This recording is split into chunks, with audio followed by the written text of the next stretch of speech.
I would like to ask Angela Sharp to come and share her personal story with us. I've known Angela from Medical Church, and I met her years ago, but I am very excited to hear her and about her.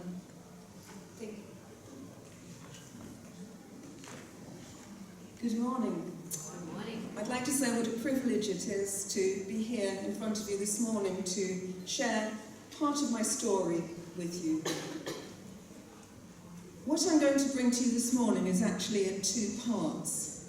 First of all, I'll start with, as a child, I grew up with parents and grandparents owning and running a bakery and shop. This was in Maidenhead in Berkshire, and occasionally at that time we attended the St. Mark's Church, which was a small Anglican church in the grounds of St. Mark's Hospital. This was only a few hundred yards away from where we lived. One day, an elderly lady came into the shop wanting to buy some wholemeal flour. She explained to my mum that she made her own bread. This was back in the early 1950s. They chatted for a while, and the lady invited my parents and myself to visit her at her home. This we did, and we met her retired husband, Pastor Robert Whiteside. This was our first introduction to any Seventh-day Adventist. For a number of years, on alternate Thursdays, we would go to the Whiteside's house, and we would stay for a couple of hours, discussing everyday topics, having a drink, and eating Mrs. Whiteside's lovely homemade cakes. And then Pastor Whiteside would always read a portion of scripture to us and offer a prayer before we left. And we never left without being given a magazine, such as Good News or The Signs of the Times. After Pastor and Mrs. Whiteside moved away from Maidenhead, they went to live in Welwyn Garden City to be near their daughter.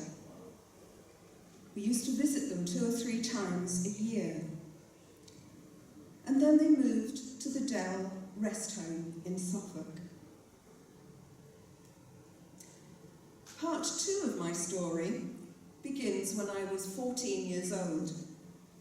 Now, you won't imagine this, but for some reason at school I had a detention. I do not know what for, but my punishment was to clean the classroom. I was not amused. Why should I do the cleaner's work? However, I swept the floor and I picked up a filthy-looking card. On closer inspection, I found it was a Voice of Prophecy tract. Now, we now refer to the Voice of Prophecy as the Adventist Discovery Centre. But this card was an invitation to apply for Bible lessons. But it was the address that caught my eye. Stanborough Park. Wasn't that the church that Pastor and Mrs. Whiteside told us about? I dusted off the card and I filled in, applying for the youth lessons.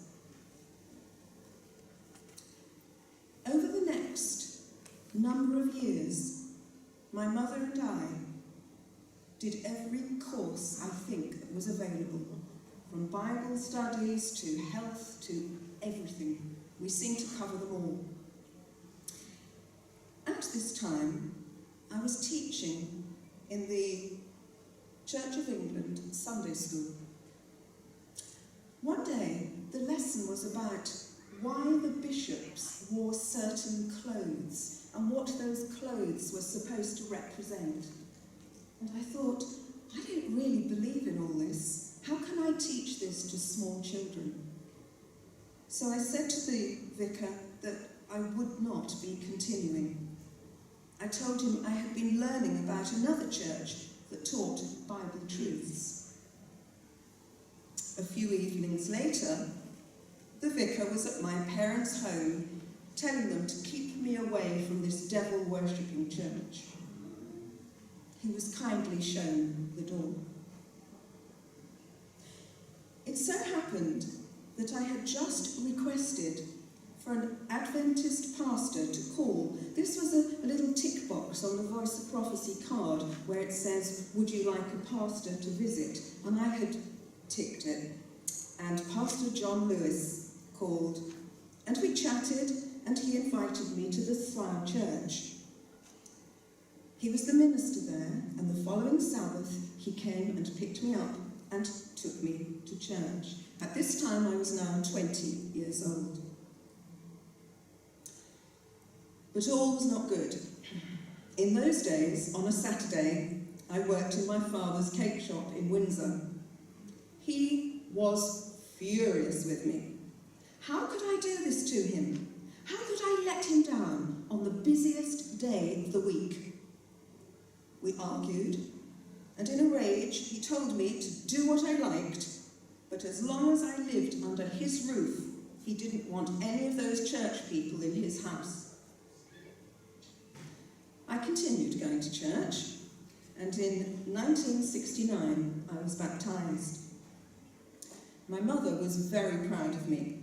She was still studying, and one day she told my father that she wanted to be baptised too. Well, that really did it, because she too worked in the shop, all the week, including Saturdays. My whole family doesn't care about me at all, Dad said. You know I can't manage without you. A short time after this, my mother hurt her back, and she was in bed for 6 weeks. He had to do without her. When the doctor finally said that she could get up and walk, it was about the time of her birthday. I asked Dad if we could have a party to celebrate. He agreed, but said that I would have to arrange everything, because of course he didn't have the time. So I asked if I could invite anyone I liked. Yes, he said, that's fine. So I invited some of the Slough Church members who my mother had met, and some other friends as well. This party was a great success. My father said it was the best party we had ever had, and shortly after this, Mum was baptised too. My dad was almost 80 when he joined the church. So please, don't give up on people. It took me 17 years. It took Mum 18 years. It took Dad 50 years. From first hearing about Seventh-day Adventists to making our decisions. But before I close, I would just like to return to one of those early visits to Pastor and Mrs. Whiteside's home. I was about 11 years old. They asked me what I wanted to do when I grew up. I thought about this, and I answered, well, I would like to be a missionary and go to Africa. At this, I could see the delight on their faces. Then I continued, or I would like to be an actress. Their smiles changed to looks of concern.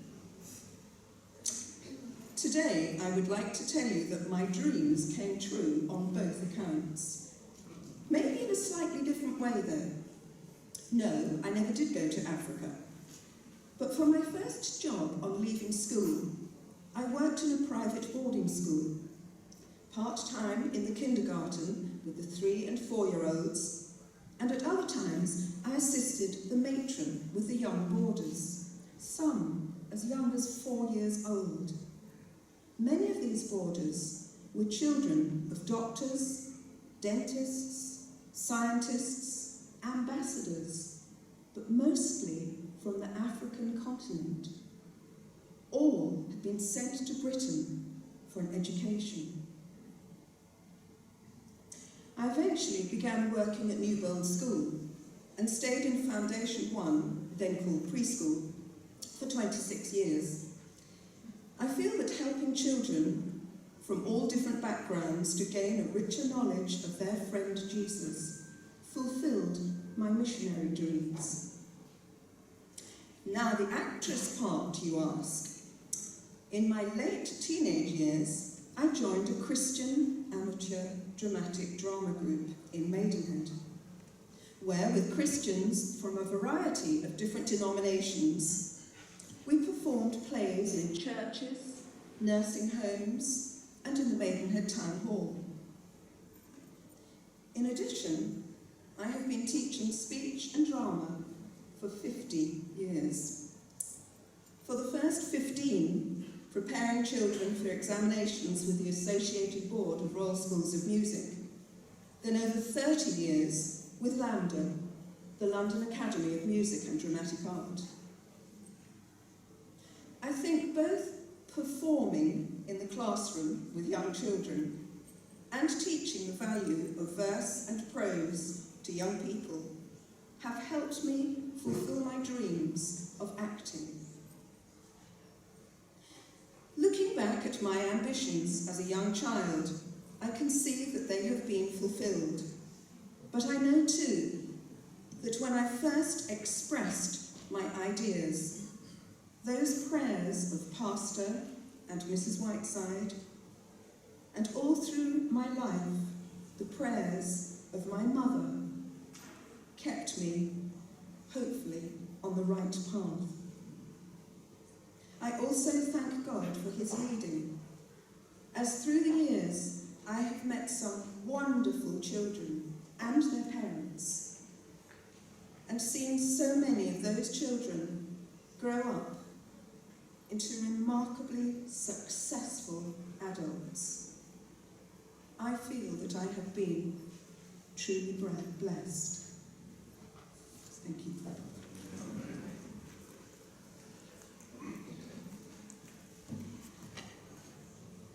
Thank you so much, Angela, for sharing your story. We really all been blessed.